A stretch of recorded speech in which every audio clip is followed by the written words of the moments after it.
하나님께서 우리에게 베푸신 사랑의 분량은 두 가지로 측정할 수 있습니다. 한 가지는 우리를 우리 죄로 인한 형벌에서 구원하시기 위해 얼마나 큰 희생을 치르셨는지 살펴보는 것입니다. 다른 한 가지는 우리를 구원하실 때 우리가 얼마나 자격이 없는 상태에 있었는지 살펴보는 것입니다. 먼저 하나님께서 얼마나 큰 희생을 치르셨는가 하는 것은 요한복음 3장 16절 말씀 중 독생자를 주셨으니 라는 단어 자체로 그것을 잘 말해주고 있습니다. 그리스도란 기름 부음 받은 자, 곧 메시아라는 뜻의 헬라어 크리스토스에서 근거한 이름입니다. 이 이름에는 커다란 위험이 담겨 있습니다. 메시아는 이스라엘의 왕이 되실 분입니다. 그가 로마를 정복하고 이스라엘의 평화와 안녕을 가져다 줄 것입니다.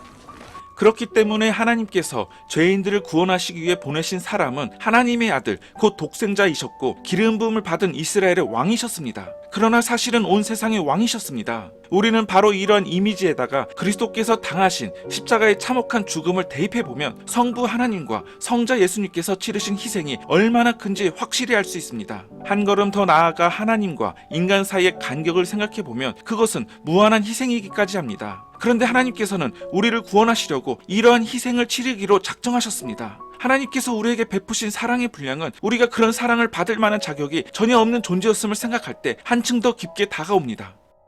로마서에 따르면 의인을 위하여 죽는 자가 쉽지 않고 선한 사람을 위하여 용감히 죽는 자가 혹 있거니와 우리가 아직 죄인되었을 때 그리스도께서 우리를 위하여 죽으심으로 하나님께서 우리에 대한 자기의 사랑을 확증하셨다고 말씀하고 있습니다. 이처럼 우리는 하나님의 희생이 아닌 하나님의 형벌을 받아 마땅한 존재였습니다. 그런데 어떤 사람들은 이렇게 말합니다. 하나님께서는 개구리를 위해 죽으신 것이 아니다. 우리는 인간이므로 인간으로서 우리의 가치를 그만큼 인정해 주신 것이라고.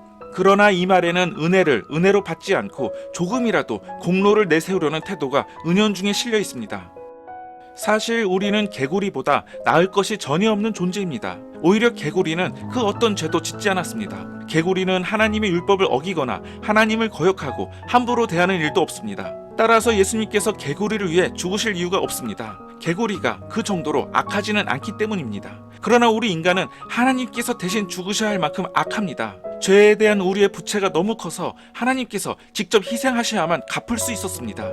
이러한 하나님의 희생에 대하여 우리를 위해 희생하신 하나님에 대하여 설명할 수 있는 길은 단 한 가지뿐입니다. 그것은 우리에게 그럴 만한 충분한 자격이 있어서 하나님께서 그러신 것이 아니라 다만 하나님의 은혜의 풍성함에 따라 그렇게 되었을 뿐입니다.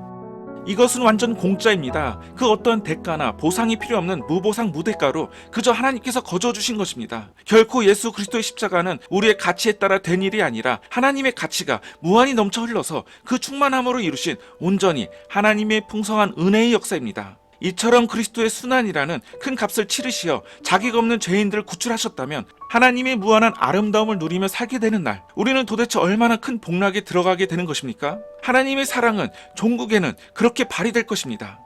예수님께서는 하나님의 사랑과 은혜의 풍성함을 나타내시기 위해 십자가에 못 박혀 돌아가셨습니다.